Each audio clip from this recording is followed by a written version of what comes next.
Welcome back mga kaibigan, at ang pag-uusapan natin sa bidyong ito ay ang 10 pinakasikat na haunted places sa Pilipinas. Pero bagong lahat, kung gusto nyo ng ganitong klaseng mga video, ay siguraduhin mag-subscribe sa aking YouTube channel at i-ring mo na rin ang notification bell para updated ka lagi sa aking mga uploads. Simulan na natin ang ating kwento.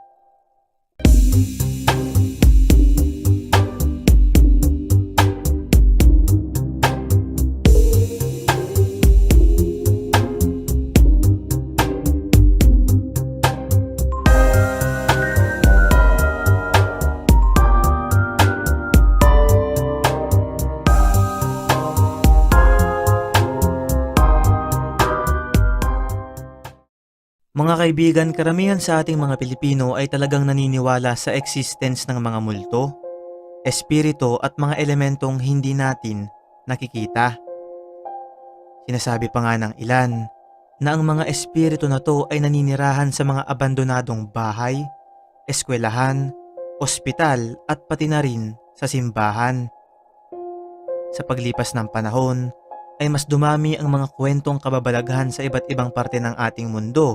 At hindi lang yan, dahil ang mga lugar din na to ay may kasamang nakakalungkot at nakakatakot na mga kwento na bahagi na ng kanilang kasaysayan.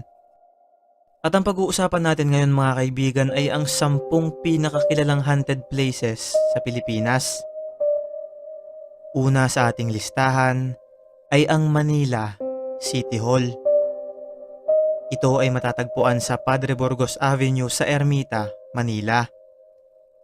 Pagdating sa mga kwentong kababalaghan ay madaming daliring nakaturo sa lugar na to. Isa sa pangunahing dahilan nila ay ang hugis ng gusaling ito. Kung titignan natin ang Manila City Hall mula sa itaas, ay mapapansin nating ito ay hugis kabaong. Ayon sa mga kwento, ay malakas daw magparamdam ang mga espiritu dito, lalong-lalo na pagsapit ng alas 6 ng hapon o 6 p.m. Para sa mga hindi nakakaalam, ang Manila City Hall ay naitayo noong 1941, ngunit nawasak noong 1945 dahil sa gera. Muli itong itinayo noong 1946 at mas nakilala ang lugar na to dahil sa napakalaki nitong orasan. Ang tanong ay, posible kayang ang mga espiritong nagpaparamdam sa lugar na to ay ang mga espiritu ng taong namatay dun sa gera? Pangalawa mga kaibigan ay walang iba kundi ang Malacanang Palace. Ito ay matatagpuan sa JP Laurel Street, San Miguel, Manila. Ayon sa reports, ay pagala-gala raw dito ang espiritu ng mga dating pangulo tulad nila former President Manuel Quezon at Manuel Rojas. May isang kwento pa nga na nagsasabing ang former Ilocos Norte Governor na si Aimee Marcos, anak ng dating Pangulong si Ferdinand Marcos, ang nakakita mismo ng multo ni Manuel Quezon sa panahon ng pagkapangulo ng kanyang ama. Noong termino naman ni former President Gloria Macapagal Arroyo, may isang litrato ng lalaking walang ulo ang nakunan sa mismong entrance ng palasyo. Posible kaya na naiwan dito ang espiritu ng ilan sa mga dating pangulo ng Pilipinas? Pangatlo mga kaibigan ay ang Manila Film Center. Ito ay matatagpuan sa CCP Complex, Pasay City. Mula pa noong simulang maitayo ang gusaling to, ay naging sentro na agad ito ng kontrobersya na nauugnay sa dating First Lady na si Imelda Marcos. Ang gusali na binuo upang magsilbing venue para sa 1982 Manila International Film Festival ay nakaranas ng isang trahedya nang gumuho ang isang bahagi nito sa kadahilan ng minamadali ang construction. Halos 100 manggagawa ang nailibing dito kasama ng basang semento. Kahit na ang trahedya ay nag-iwan ng mga manggagawang sugatan at ang ilan pa nga sa kanila ay namatay at natabunan ng semento, ay itinuloy pa rin ang construction ng nasabing gusali. At ayon sa mga taong present sa 1982 Manila International Film Festival, ay nakaramdam raw sila ng isang kakaibang presensya dun sa building. Ang ilan sa kanila ay nakarinig ng mga boses na sumisigaw at humihingi ng tulong at tunog ng yapak ng mga paa. Pang-apat mga kaibigan ay sa Fort Santiago na matatagpuan sa Intramuros, Manila. Dito kinulong ang ating pambansang bayani na si Dr. Jose Rizal bago siya pinatay. Dito rin naganap ang ilang mga torture at pagpatay sa mga Pilipino noong ikalawang digmaang pandaigdig. Ayon sa mga kwento, ay madalas raw may magpakita dito ng mga sundalong nakauniporme. Dagdag pa nila ay kapag bumisita ka raw dito, siguradong makakaramdam ka ng isang kakaibang presensya. Panglima mga kaibigan ay ang Ozone Disco Club. Ito ay matatagpuan sa Timog Avenue, Quezon City.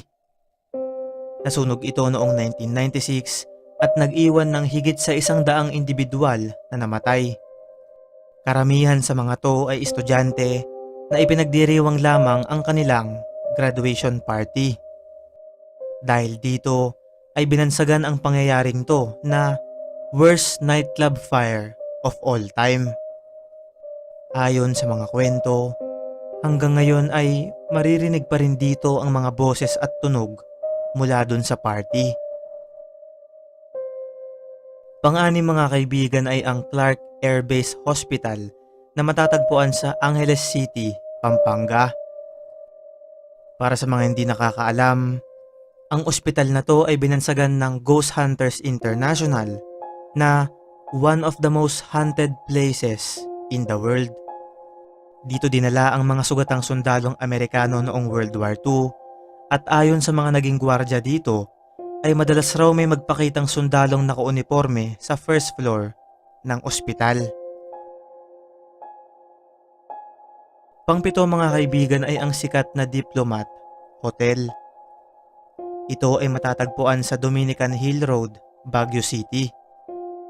Itinayo ito bilang isang retreat house bago nakuha ng Diplomat Hotel Incorporation noong 1973. Ang gusali ay naging saksi sa pagpatay sa mga pari at madre ng mga Hapon noong World War II.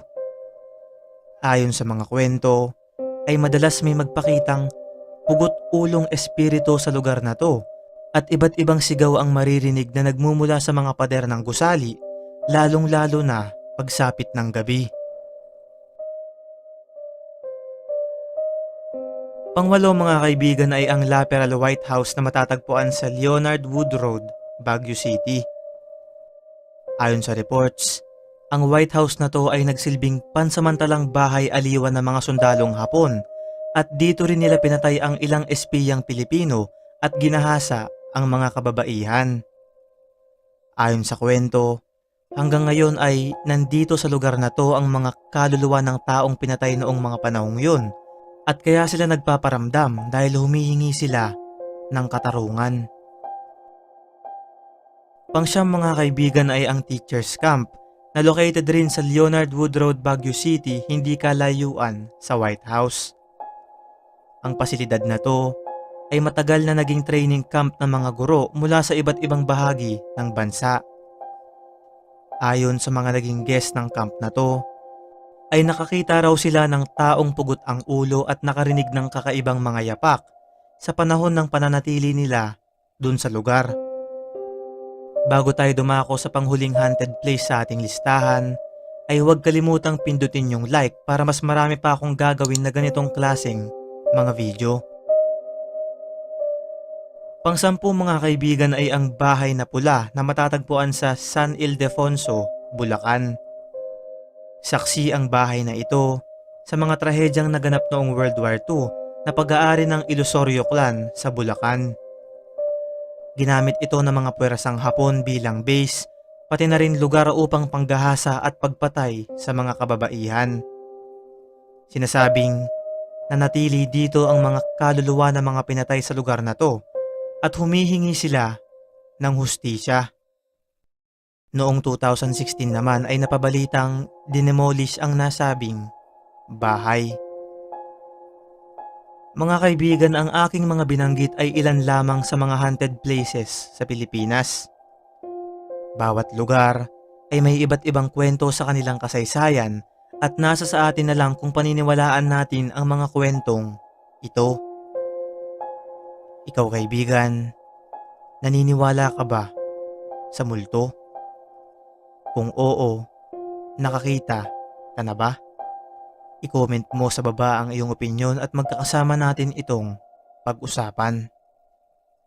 Ano't ano pa man mga kaibigan ay wala pa ring sino man sa atin ang nakakalam kung totoo ba to o hindi. Kaya nga sa atin ito lang ay isang hiwaga. Shoutout nga pala kay Jansky Jan, Rovin Garjas, Creed Arno, John Kenneth Alano, Alfred III Camba, Chris Herrera Jimena, Joan Gadin, Josh Tropic MC, Shaip Coronado at MC Jerome Colasito. Maraming salamat sa suporta at panonood at hanggang sa muli nating kwentuhan, kaibigan.